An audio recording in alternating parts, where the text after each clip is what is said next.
Medicine, DIMC. Now, today we are going to start with the topic of legal procedures. In the previous lecture of Forensic Medicine, you must have gone through the introduction of Forensic Medicine. अब आज हम discuss करेंगे legal procedures. So the learning objectives for today's lecture will be, by the end of this lecture, you will be able to define law and its types, Pakistan legal system, courts in Pakistan, general presumptions in law, exceptions in law, what are the types of inquest, and the sentences that can be authorized by law. Now, this is just for your knowledge कि law है क्या. अच्छा, उससे पहले बेटा हम एक बात ये discuss करते हैं कि why we are teaching you people are becoming doctors, so why we are teaching you legal procedures here, what is the role. ये जरूर तुम लोग सोच रहे होगे कि हमें क्यों पढ़ा रहे हैं legal procedures. So the answer is that the doctor is the only scientific man who knows all about human machinery and its mechanics. He can certify any defect or otherwise in the structure, function and behavior of human body. देखो, when you are working as a doctor or you are a practicing doctor, and your expert opinion is being sought in certain court cases. ठीक है, अब देखो court cases में बाज़ दफ़ा क्या होता है कि the court needs to determine the age of the convict. ठीक है, उसकी एज डिटरमाइन करनी होती है, या उसका मेंटल हेल्थ का स्टेटस डिटरमाइन करना होता है, या for example in cases of sexual offences, ठीक है, यू हैव टू डिटरमाइन कि whether it's rape, whether it's zina, मतलब जो भी है. The doctor is the only person who can certify in these cases. ठीक है, कि who can behave as an expert witness in these cases. ठीक है, कोई और, क्योंकि जाहिर सी बात है सिर्फ doctor has a knowledge, so he can give his opinion, and on the basis of his opinion certain decisions are based. ठीक है, कि बाज़ दफ़ा कोर्ट के decisions totally डॉक्टर की opinion पे based होते हैं. ठीक है, so this is the only reason why we are teaching you these legal procedures. ठीक है, कि obviously when you have to practice here in Pakistan, at least you should know the basic legal procedures which are being followed here in the court of law, ताकि whenever if you are called as a witness, so तुम्हें थोड़ी बहुत know how हो इन सब चीज़ों की. ठीक है जी. So how will you define law? A rule of action or conduct set down by customs or an authority, followed by a nation or group of people, enforced through courts or some authority. ठीक है बेटा, it's just a definition. ये कोई तुमसे पूछेगा नहीं कि law को कैसे define करेंगे. ठीक है, this is just for your knowledge. अब देखो, ये ऐसी चीज है जो कि आपसे पूछी जा सकती है here in Pakistan or anywhere. On the basis of origin, there are two types of law. ठीक है, बेसिस ऑफ ओरिजिन का क्या मतलब है कि जहां से वो लॉ ओरिजिनेट हुआ है, what is the basis. So there are two types of law on the basis of origin. One is the common law and the other is the statute law. अब what is common law? Common law is that law which has been followed from centuries by people. ठीक है, वो सिर्फ लोगों के दिलों में है and people are religiously following it. ठीक है, this is the common law, which is very old system established since time immemorial, accepted by community in letter and in spirit, and depicts prudence of the community, and it is unwritten and unauthorized, unannounced law. देखो, there are certain laws जो कि हमारे community में, हमारे customs में, हमारे cultures में ज़मानों से चल रहे होते हैं. ठीक है, they are not written anywhere but they are being followed. People follow them religiously. For example dowry अगर आप ले लें, जहेज. ठीक है, इट्स नॉट रिटन एनीवेयर. कोई ए लॉ ऐसा नहीं है which is written and notified, but क्या है, it is been followed from centuries. सही है, तो it is a very old system जो कि which is been followed by people in letter and spirit. These are the examples of a common law. Decisions by tribal heads, जो हमारे यहाँ कबाइल होते हैं, उनमें जो decisions होते हैं, तो वो decisions किस चीज़ पे बेस कर रहे होते हैं? previous decisions पे बेस कर रहे होते हैं. वो कहीं लिखे नहीं होते हैं. They are not written anywhere, but they are being followed. Similarly, dowry, marriages in same tribe, wani, karokari is honor killing. ठीक है, तो ये these are the decisions or these are the laws which are being followed, but it's not written anywhere, and these are the common laws. ठीक है.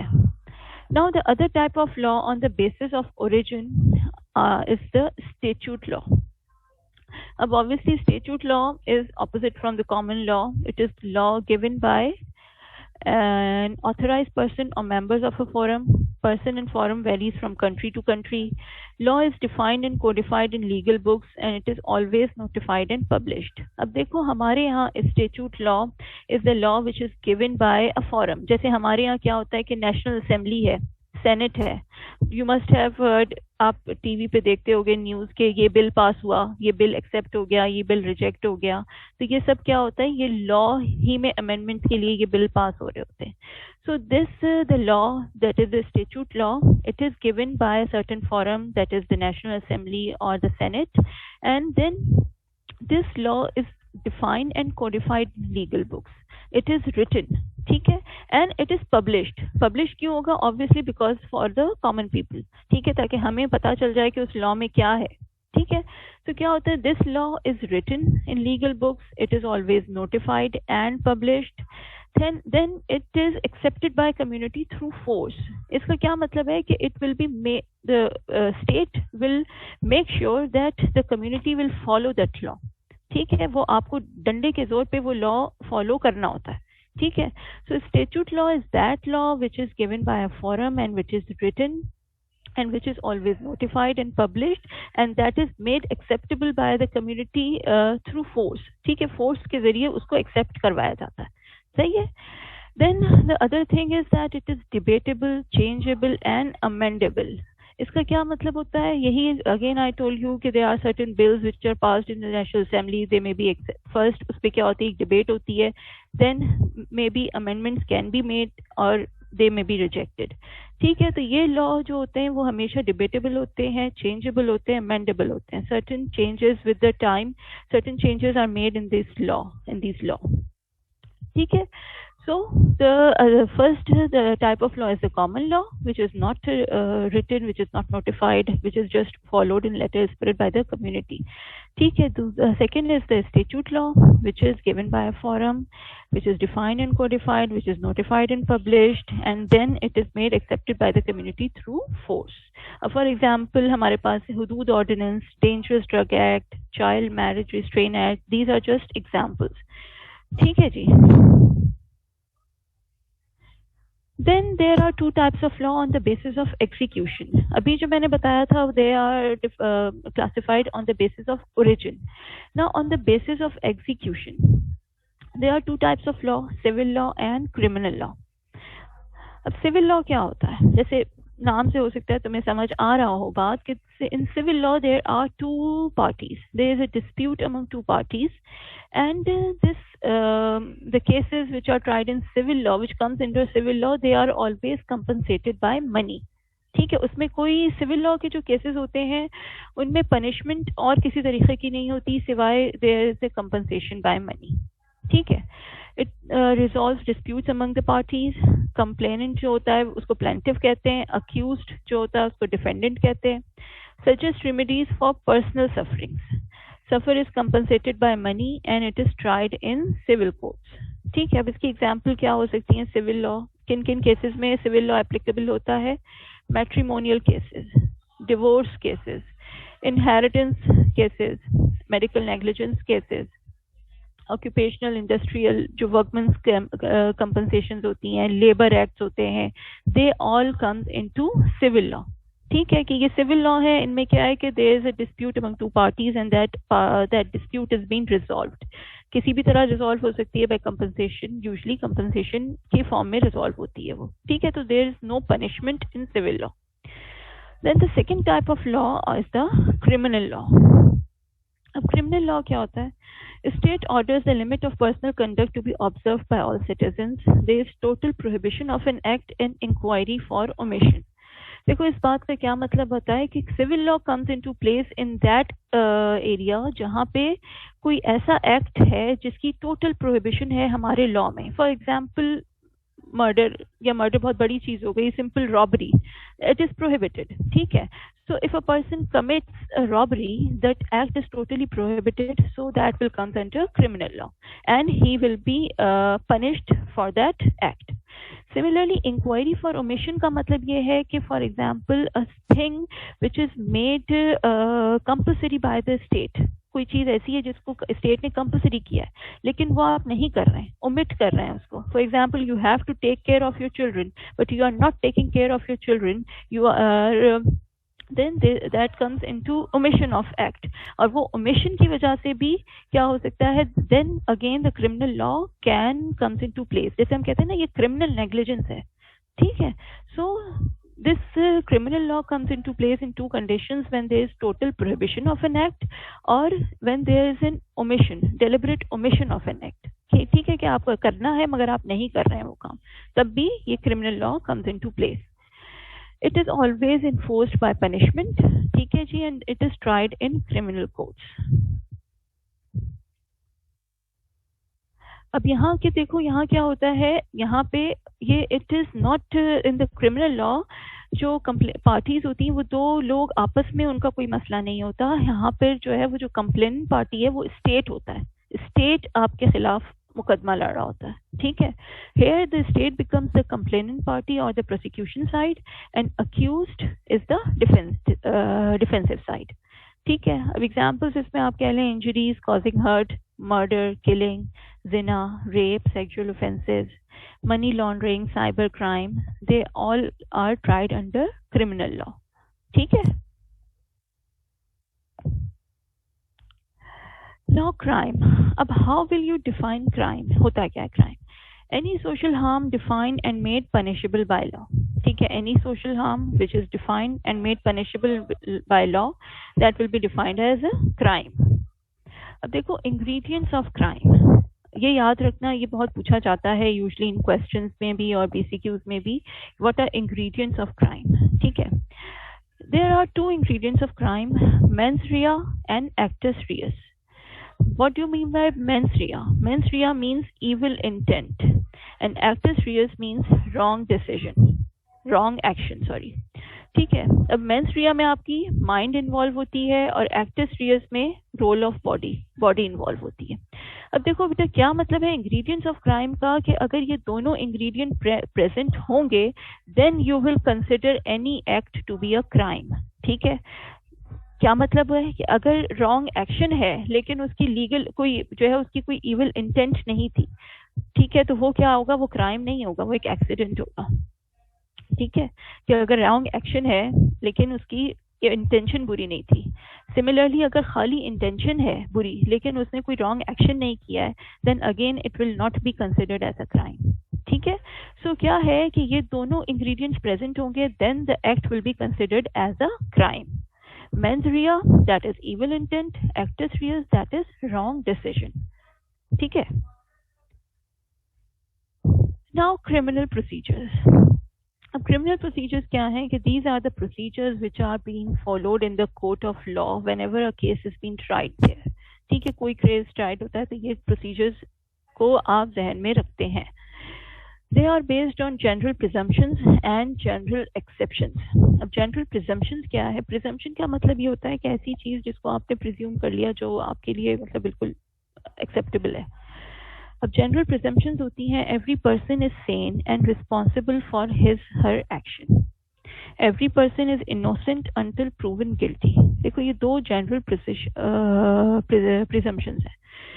कोई भी case या कोई भी बंदा अगर किसी चीज के लिए उसको when he is not convicted, खाली उस पे जैसे वो एक मुजरिम है, ठीक है, उसको सॉरी मुल्जिम है, मतलब उसको खाली ट्राई किया जा रहा है कोर्ट में, ठीक है. तो court during the court proceeding, जब कोर्ट का प्रोसीडिंग स्टार्ट होती है, जो केस स्टार्ट होता है, तो उसमें क्या होता है, जो जज की ओपिनियन होती है वो ये जनरल प्रिजम्पशन पे बेस की होती है.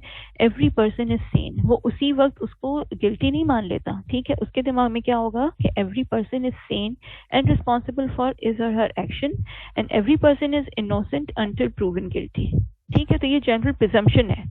हमारे लिए भी यही प्रिजम्पशन है कि we are innocent until proven guilty and we are sane and responsible for our actions, ठीक है. So these are general presumptions on which the legal proceedings are based.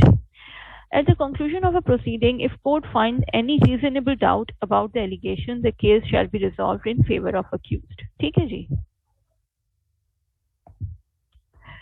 Now general exceptions. अब general exceptions क्या होती हैं? देखो general exceptions are those conditions that may absolve or that may minimize the criminal responsibility of the accused.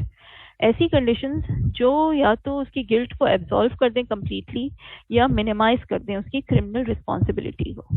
ठीक है, अभी तो हमने जनरल प्रिजम्पशंस पढ़ी, अब जनरल एक्सेप्शंस हैं. अब there are 3 general exceptions in law.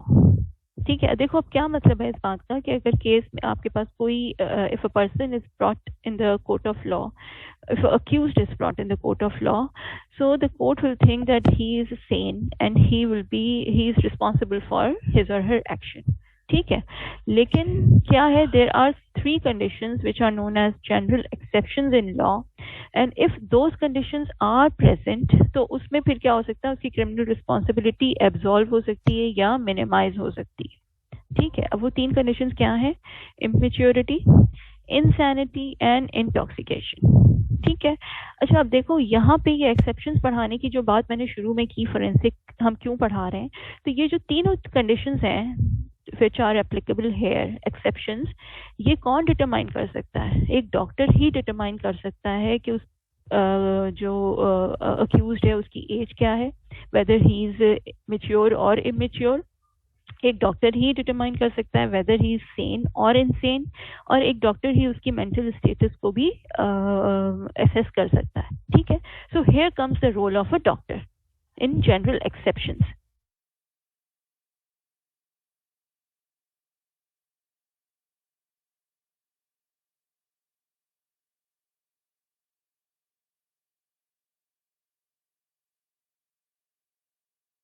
Sufficiently mature to understand the nature and consequences of his her act.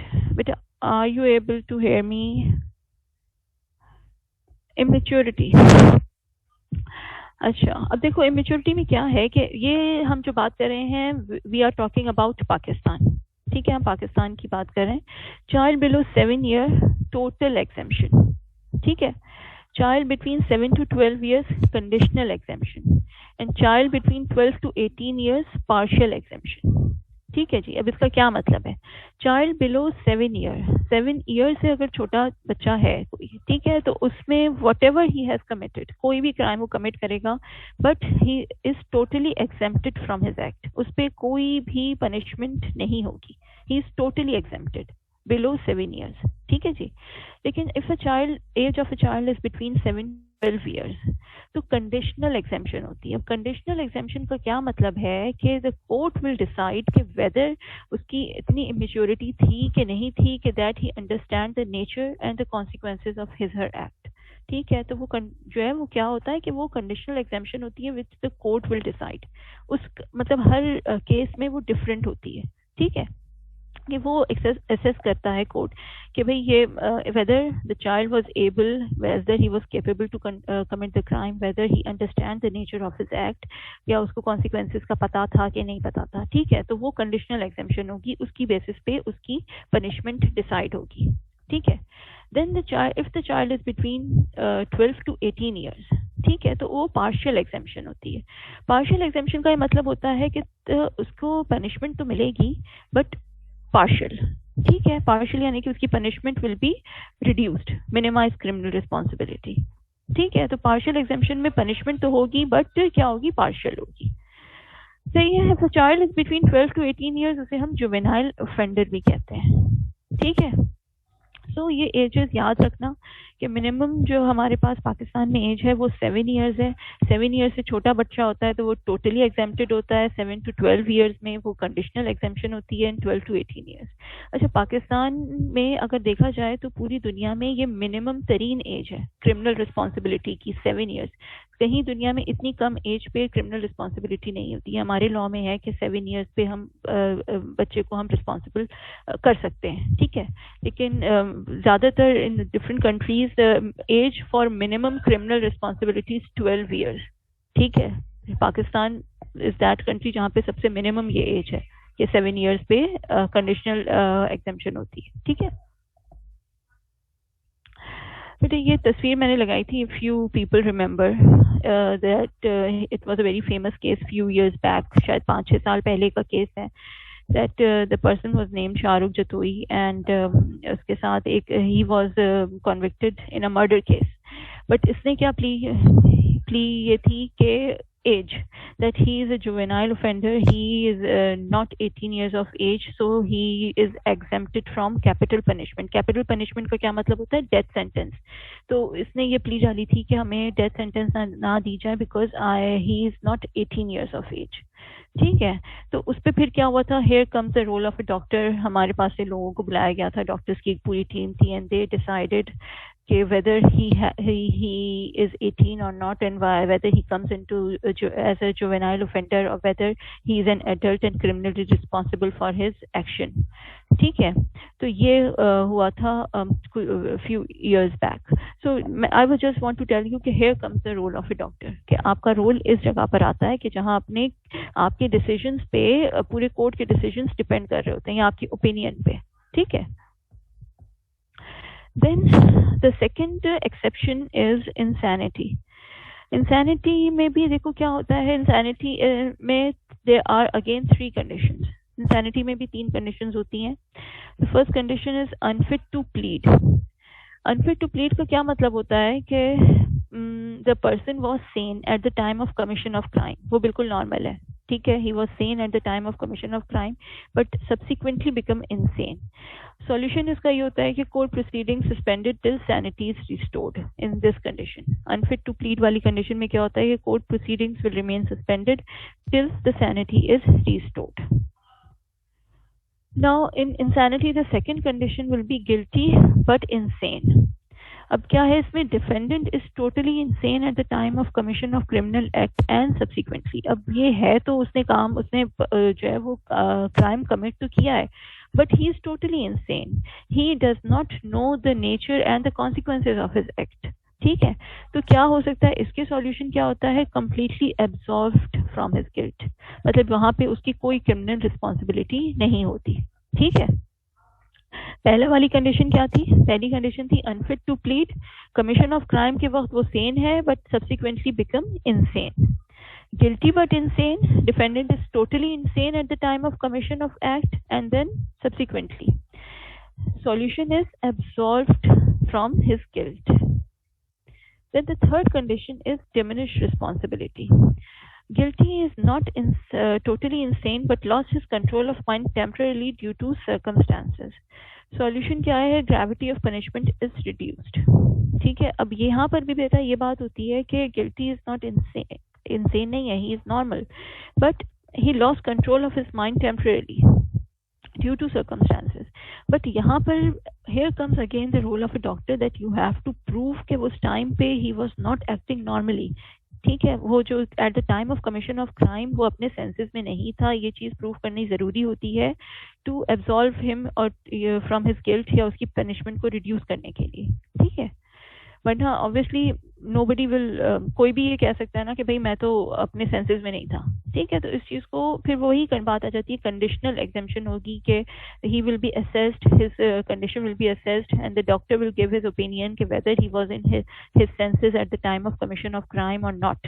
ठीक है, and the solution is gravity of punishment is reduced. अच्छा जी, इंटॉक्सिक. अभी हम क्या कर रहे हैं? अभी हम जनरल एक्सेप्शन ही कर रहे हैं. ठीक है, अब हमने पढ़ लिया इमेच्योरिटी, पढ़ ली हमने, इंसैनिटी पढ़ ली. अब तीसरी चीज होती है intoxication. Intoxicated person not guilty. Condition क्या होगी? Administration of intoxicant is without his her knowledge और अगेंस्ट हिज हर विल. अब intoxicated person obviously he will B not his in his senses, लेकिन इसमें कंडीशन ये अप्लाई होगी कि जो इंटॉक्सिकेंट है वो या तो उसकी नॉलेज के बगैर किसी ने उसको दिया हो या उसकी मर्जी के बगैर किसी ने उसको दिया.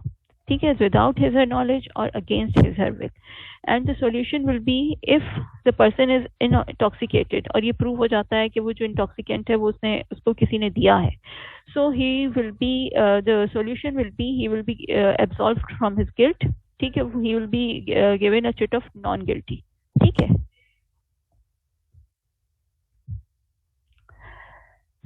now we come to inquest. What is inquest?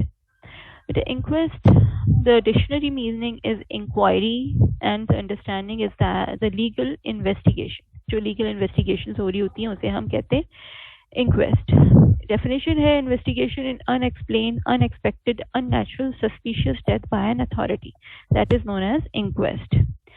अब देखो पाकिस्तान के जो मेडिकल लीगल सिस्टम है उसमें मतलब हम ये डिफरेंट दुनिया के डिफरेंट कंट्रीज में डिफरेंट सिस्टम्स हैं। कहीं कोरोनर सिस्टम है, कहीं मेडिकल एग्जामिनर सिस्टम है, कहीं पे हमारा पुलिस इंक्वेस्ट सिस्टम है। ठीक है, अब कोरोनर सिस्टम क्या होता है? Coroner is a special officer appointed by government to inquire into cases of unnatural or sudden death. He can order postmortem examination, summon witness and take evidence. He can issue warrant for an arrest of an accused, but he has no power to impose fine or sentence. But the accused is sent to magistrate for trial. देखो कॉरोनर यहाँ से जो समझ आती है बात वो ये है कि कॉरोनर का रोल सिर्फ एज एन इन्वेस्टिगेटिंग ऑफिसर होता है and he just inquire in the cases of unnatural death. ठीक है, कोई भी अननेचुरल सडन डेथ होती है तो वो सिर्फ इंक्वायरी ऑफिसर होता है बेसिकली। क्या क्या इसकी प्रिविलेजेस होती हैं, क्या क्या कर सकता है? He can order postmortem examination, he can summon witness. Summon witness का मतलब है कि ही कैन कॉल विटनेस, ठीक है, and then he can take evidence. He can issue warrant for arrest of an accused. ठीक है, अरेस्ट के लिए ये वारंट इशू कर सकता है, लेकिन क्या होगा कि ये सिर्फ इंक्वायरी करेगा, he can not impose fine और एनी सेंटेंस। ठीक है, so this is a coroner system of inquest. And the second system is medical examiner system. This system is prevalent in some states of America. The medical examiners are board certified forensic pathologists. They visit the primary scene of crime to gather first-hand evidence. They interview people, they perform autopsy, and then correlate autopsy findings with other evidences to find the cause of death. अब क्या आपको बात समझ में आई है? देखो जो coroner हमने पढ़ा, he was not a doctor. ठीक है, वो डॉक्टर नहीं है, वो he is a person, he was just appointed by the government. लेकिन यहाँ पे जो मेडिकल एग्जामिनर सिस्टम होता है, in which the medical examiner is a forensic pathologist, he is a doctor और is a forensic pathologist, and he himself conduct all the inquiry. He goes to the crime scene, he collect evidence, he perform autopsy, and then he correlate all his findings to investigate the case, to find the cause of death. बात समझ में आई? ठीक है, तो यहाँ पे एक doctor जो है वो सारी इंक्वायरी कर रहा होता है इन मेडिकल एग्जामिनर सिस्टम। सही है जी। Then we come to the police inquest system which is being followed here in Pakistan. Pakistan में जो सिस्टम फॉलो होता है वो है पुलिस इंक्वेस्ट, पुलिस की इंक्वायरी। ठीक है, देखो यहाँ पर एक बहुत ही डिबेट इस बात पर भी है कि पुलिस इंक्वेस्ट में जो है वो जो सबसे खराबी इसी वजह से है कि they are not trained to gather evidence. वो एविडेंस को प्रॉपर कलेक्ट नहीं कर पाते, प्रॉपर प्रिजर्व नहीं कर पाते, because they are not trained. तो ऐसी चीज़ों के लिए टू कलेक्ट एविडेंस आप किसी ट्रेन्ड टेक्नीशियन या मेडिकल एग्जामिनर को भेजें, so the evidence is not lost, are not lost. ठीक है, तो जो पुलिस इंक्वेस्ट सिस्टम है उसकी बहुत सारी लैकिंग्स हैं, but here in Pakistan the police inquest system is been followed. ठीक है, this is conducted by a police officer not below the rank of assistant sub inspector of police. The police officers are authorized under section 174 to hold inquest in cases of certain unnatural and accidental deaths. ठीक है जी। अब इसमें देखो जो याद रखने वाली बात है वो है सेक्शन 174। बस ये याद रखना कि पुलिस इंक्वेस्ट कौन से सेक्शन के अंडर होती है, 174 ऑफ क्रिमिनल प्रोसीजर कोड। ठीक है, then one type of inquest is magistrate inquest which is also being conducted in Pakistan. ठीक है, अभी हमने कोरोनर पढ़ लिया, मेडिकल एग्जामिनर पढ़ लिया, पुलिस इंक्वेस्ट पढ़ ली, अब एक इंक्वेस्ट होती है मैजिस्ट्रेट इंक्वेस्ट। ये मैजिस्ट्रेट इंक्वेस्ट भी पाकिस्तान में प्रैक्टिस होती है।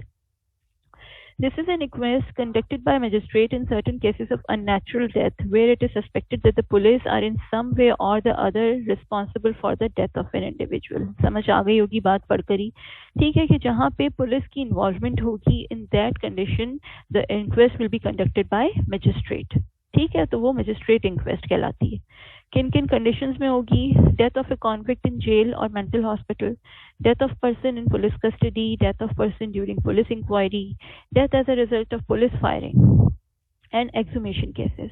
ठीक है, तो यहाँ जहाँ if the police is involved in some way और द अदर, तो वहां पर क्या होगा कि there then the magistrate inquest will be conducted. बेटा ये कंडीशंस याद रखना, क्योंकि ये BCQs में आ सकता है। BC मैं तुम लोग को साथ साथ बताती जा रही हूँ जो याद रखने वाली चीज़ है, ठीक है, कि BCQs में आ सकता है कि मजिस्ट्रेट इंक्वेस्ट किन कंडीशंस में कंडक्ट की जाती है, ठीक है। एक्सुमेशन क्या होता है? Exhumation cases, the body is after burial the body is again dug out. कोई अगर मतलब there is again the case is reopened, और अगर आपको लग रहा है कि at the time of autopsy हम सही कॉज ऑफ डेथ पर नहीं पहुंचे हैं, तो sometimes what happens on the order of the court the burial site is opened and the body is again dug out and the autopsy is reperformed, ठीक है। तो उसको कहते हैं एक्सुमेशन। ये आगे आप लोग डेथ के चैप्टर में डिटेल में पढ़ेंगे, ठीक है। So these are the conditions where magistrate inquest is followed, is conducted. Types of courts in Pakistan. अच्छा बेटा, अब ये जो चीज़ें हम आगे पढ़ेंगे they are not very important, ये जस्ट सिर्फ आपकी नॉलेज के लिए है। पाकिस्तान में कोर्ट्स कौन कौन से हैं, समटाइम्स इसमें से कुछ मैं आपको पॉइंट आउट कर दूंगी, कुछ ऐसी चीज़ें जो पूछी जाती हैं, बाकी this is just for your knowledge. Supreme court है हमारा, सबसे हाईएस्ट कोर्ट ऑफ अपील है, located in Islamabad. It deals with referred cases और अपील्स अगेंस्ट हाई कोर्ट, ठीक है। सबसे सुपीरियर कोर्ट होता है हमारा, ये सबको पता है, लोकेटेड इन इस्लामाबाद है, और whenever there is an appeal against high court so that appeal goes to the supreme court, ठीक है। फिर दूसरा होता है high court. It is located in capital of every province. It can pass any sentence authorised by law. When a Section 30 magistrate passes a sentence of imprisonment of more than 4 years, it appeals lies with the High Court, ठीक है।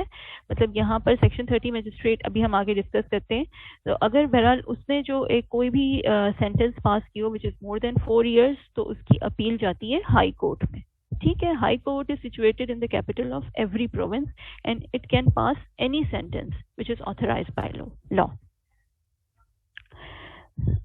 Then the third type of court are the session courts. This is a court of original jurisdiction as well as the court of appeal. इस बात का क्या मतलब है original jurisdiction? इसका मतलब ये है कि जो भी केस, इफ जैसे हम कहते हैं कि हमने कोई केस किया किसी के लिए, या ये कि हमारे जो है वो अक्यूज्ड है, हमने कोई जो है वो कोई क्राइम उसमें किया है, उसको पुलिस ने इंक्वायरी उसकी चल रही है, कोर्ट में केस पेश होना है, तो वो केस सबसे पहले सेशन कोर्ट में ही जाता है, सही है। तो this is a court of original jurisdiction, ठीक है। जो केस सबसे पहले ट्राई होगा सेशन कोर्ट में, सेशन कोर्ट से फिर अपील जाती है हाई कोर्ट में and then to supreme court. It is a court of original jurisdiction. It tries all those offences which are punishable with death, सही है। मतलब ये सारे ऑफेंसेस पनिशेबल विद डेथ हमने ये लिखा है क्योंकि मैक्सिमम यही ऑफेंस हो सकता है ना जो पनिशेबल विद डेथ होगा, वो भी यहाँ पर ही ट्राई होता है, यहीं पर वो केसेस चलते हैं सेशन कोर्ट में। The session judge can give punishment of death, but it has to be confirmed from high court before its execution, ठीक है जी। अच्छा, अब ये हम आ जाते हैं first class magistrate, second class magistrate, third class magistrate. बेटा ये चीज तुम लोगों को याद करनी पड़ेगी कि उनकी पावर कितनी है फर्स्ट क्लास की, ये और वो मतलब उनकी पावर कितनी है, बस ये आप लोगों को याद करना पड़ेगा क्योंकि ये BCQs में बाज़ दफ़ा पूछ लेते हैं। फर्स्ट क्लास मैजिस्ट्रेट क्या कर सकता है? Imprisonment not exceeding 3 years, fine not exceeding 15,000, and then he can give solitary confinement and whipping. These are the punishments which can be passed by a first class magistrate. ये उसकी इतनी power होती है। Second class magistrate, imprisonment not exceeding 1 year, fine not exceeding 5,000 rupees. Third class magistrate, imprisonment not exceeding 1 month and fine not exceeding 1,000 only, ठीक है, 1,000 rupees। तो अब जो केसेस ऐसे होते हैं जो कि जिसमें when there is a chance of imprisonment of more than 3 years के जो ऐसे केसेस होंगे वो obviously they will be tried in a court of first class magistrate, वो पेश ही फर्स्ट क्लास मैजिस्ट्रेट के सामने होंगे, ठीक है। या बहुत सिंपल कोई केसेस होते हैं तो they are presented in front of the third class magistrate, ठीक है। सो बस तुम लोग को इनकी पावर पता होनी चाहिए क्योंकि ये पूछ लेते हैं बाज़ दफ़ा BCQs में। Then one other type of magistrate is Section 30 magistrate. He is in fact a first class magistrate who has some additional powers. ठीक है, ये होता फर्स्ट क्लास ही है लेकिन इसके पास कुछ एडिशनल पावर्स होते हैं। वो क्या होते हैं? He can fine to which there is no limit, unlimited fine कर सकता है ये, imprisonment maximum up to 7 years, solitary confinement and whipping. So these are the punishments which can be passed by Section 30 magistrate. Then the types of courts, अभी हमने ये पढ़ा कि there is a supreme court, there is a high court, there is a session court, ठीक है। उसके parallel भी हमारे पास कुछ कोर्ट्स होते हैं which are the labour courts, juvenile courts. Labor courts are, these are the courts where cases of laborers working in factories are tried, such as compensation cases due to any disability as a result of any factory hazard.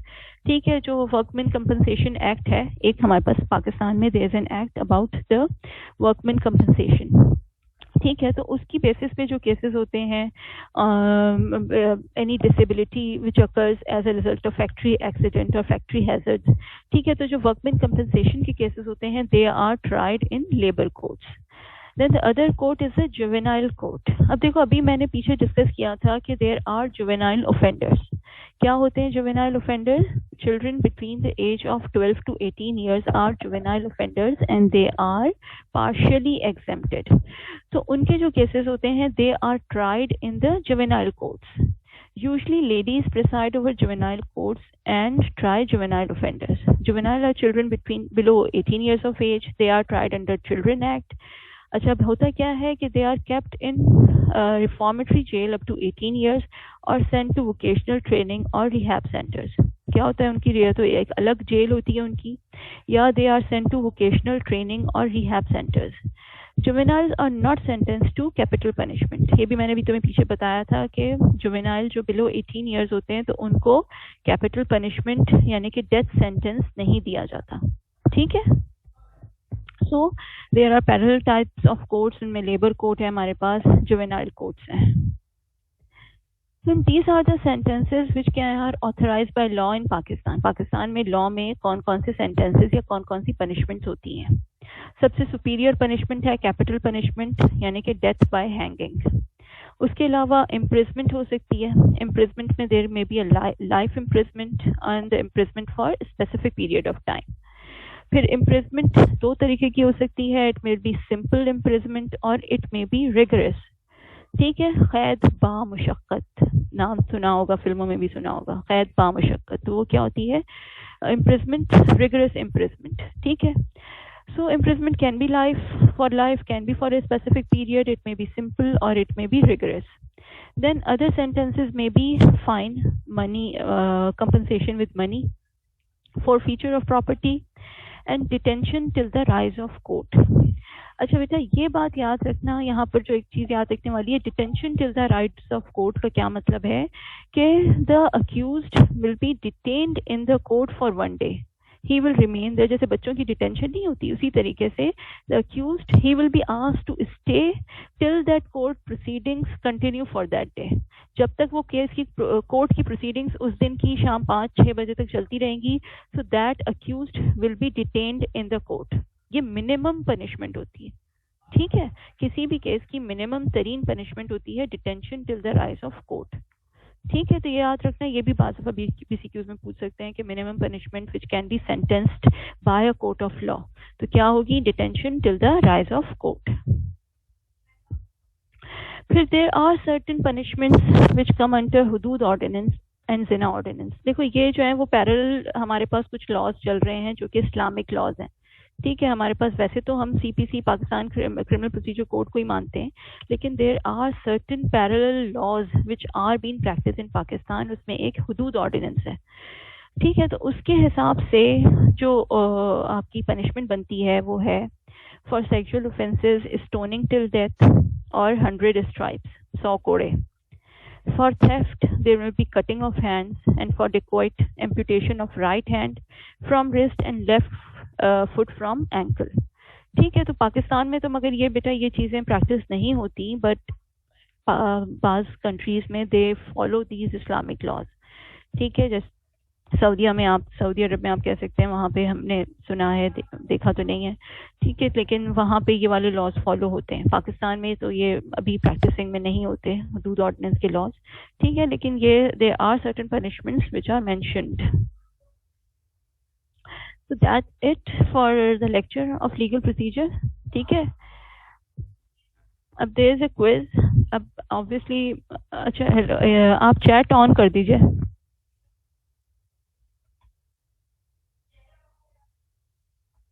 बेटा अगर questions हैं तो मैंने असल में देखी नहीं है, मैं भी देख रही हूँ। Yes, ma'am. Chat on है. हाँ ठीक है, मैं देख रही हूँ। Okay, अच्छा ma'am. बेटा, जैसे आप इस एक ने पूछा है कि व्हाट इज कारोकारी, तो कारोकारी जो दैट इज जो ऑनर किलिंग होती है, that is karokari. The lady, if she is found to be involved with some other person, ठीक है, कोई इमोशनली वो क्या कहना चाहिए, लव क्या what could I say, हाँ आपको रिलेशनशिप में, if a lady is found in a relationship, so she will be murdered by the family members. ठीक है, ये तुम लोगों ने फिल्मों विल्मों में बहुत देखा होगा। तो जो ऑनर किलिंग है बेसिकली दैट इज कारोकारी। और वनी ये होता है कि वनी एक, देयर आर टू ट्राइब्स, ठीक है, दो टू ट्राइब्स हैं, एक बंदे ने दूसरे बंदे के दूसरे ट्राइब के किसी आदमी का मर्डर कर दिया, ठीक है, एक ट्राइब के बंदे ने दूसरे ट्राइब के आदमी का मर्डर कर दिया। तो क्या होगा कि अब वो जो बंदा है जिसने मर्डर किया है, he should be convicted for murder, लेकिन क्या होगा उसकी जगह वो क्या करते हैं कि दे present any women from their family कि वो उस दूसरे ट्राइब के किसी आदमी से उसका शादी कर देंगे, ठीक है। तो क्या होगा कि वो समझो एक तरीके से वो उसके कंपनसेशन के लिए वो अपनी फैमिली की कोई औरत को वो कर देंगे, कुर्बान कर देंगे, ठीक है। तो दैट इज रूल ऑफ वनी, ये एक लॉ वनी है जो कि बहुत सालों से सदियों से चलता आ रहा है, पाकिस्तान में प्रैक्टिस होता है और अभी भी होता है, ठीक है। तो ये अपनी सेटलमेंट्स के लिए वो क्या करते हैं कि वो अपने to save the man of the family, they present a woman of from the family to marry someone from the other tribe, ठीक है। तो इस तरह से वो अपने केसेस को सेटल कर लेते हैं, ठीक है। फिर किसी ने पूछा है due to total exemption of children below 7, criminal can use children for doing different crimes and they will be totally exempted. बेटा ऐसा तो है, ये तो this is written down in law कि they will be totally exempted below 7 years. अब इसको कोई misuse अगर I don't know कि कर सकता है, लेकिन अगर कर सकता है तो yes कर सकता है। He was above 18. Yes, he was above 18. जब हमारे डॉक्टर्स गए and they examined him, तो on the basis, ये बेटा तुम लोग आगे ये चीज़ पढ़ोगे कि how a doctor will determine the age, कि आप कैसे अपनी कैसे एक जो मेडिकल एक्सपर्ट होता है या फोरेंसिक एक्सपर्ट होता है वो डिटरमाइन करता है एज कि whether the person is above 18 or below 18. तो on the basis of his teeth उन्होंने ये डिटरमाइन किया था कि he was above 18. He was not a juvenile offender. ठीक है। इस एक्सुमेशन कंसिडर्ड, यस बेटा ये देखो मैं इस्लाम के बारे में तो कुछ नहीं कह सकती, लेकिन पाकिस्तान लॉ इसकी इजाज़त देता है। Exhumation is been practice in Pakistan, exhumation practice होती है पाकिस्तान में। वनी मैंने बता दिया, 3 एक्सेप्शंस हो गए। अच्छा ये तुम लोग आंसर दे रहे हो।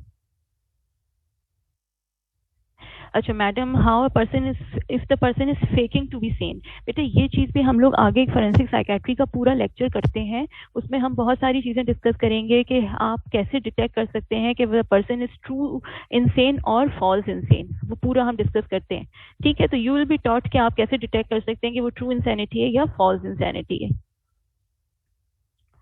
अच्छा जी,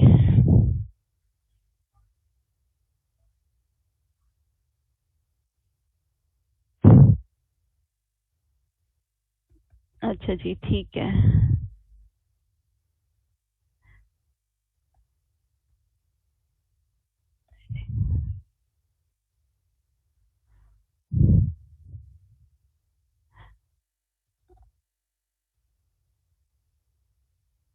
हाँ madam, four feature of property का मतलब है जायदाद की, क्या कहना चाहिए उर्दू में, उसको जब्त कर लें जायदाद को, मतलब दे टेक देयर जायदाद।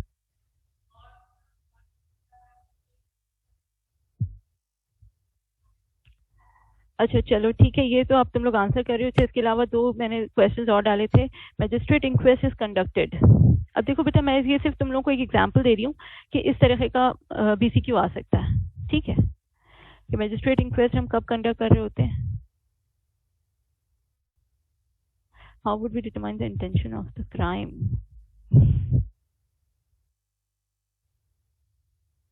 देखो ये जो समवन आस्क्ड कि how would we determine the intention of the crime, तो इसमें बेटा वही वाली चीज़ आ जाती है जो हमने एक्सेप्शंस पढ़ी हैं कि इमेच्योरिटी है या इंसैनिटी है, इंटॉक्सिकेशन है, तो वो सब वहाँ पर वही बात तो है ना कि इंटेंशन नहीं थी, क्राइम तो उसने कमिट किया लेकिन उसकी इंटेंशन नहीं थी क्योंकि वो इंसेन था, उसको पता ही नहीं था वो क्या कर रहा है, या वो इंटॉक्सिकेटेड था, उसको नहीं पता था कि वो क्या कर रहा है।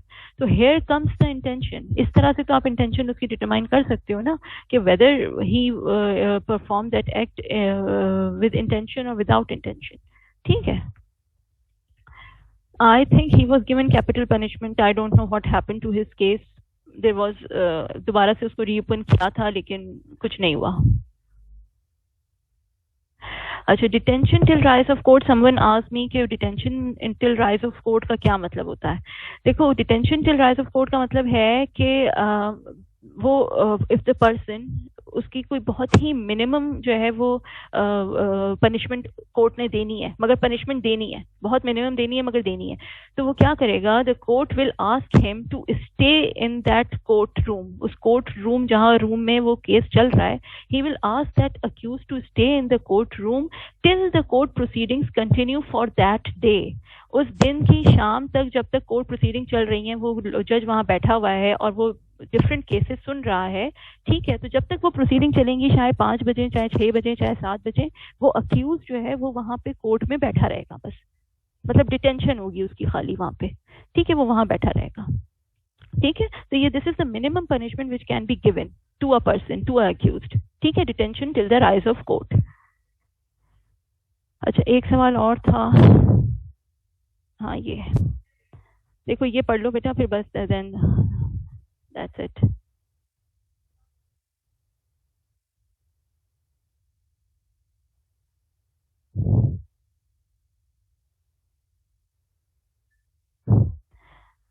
बेटा, किसी ने पूछा है कि बुक्स कौन सी फॉलो करनी है, तो स्टार्ट के जो 2 चैप्टर है ना, लीगल प्रोसीजर और एथिक्स, उसके लिए तो आपने नसीब अवान पढ़नी है। बाकी चैप्टर्स आप पारिक से कर लो, ठीक है, क्योंकि पारिक में पाकिस्तानी लॉ नहीं है। ठीक है, चलो, दैट्स इट। आई थिंक कि समझ आया होगा। Thank you.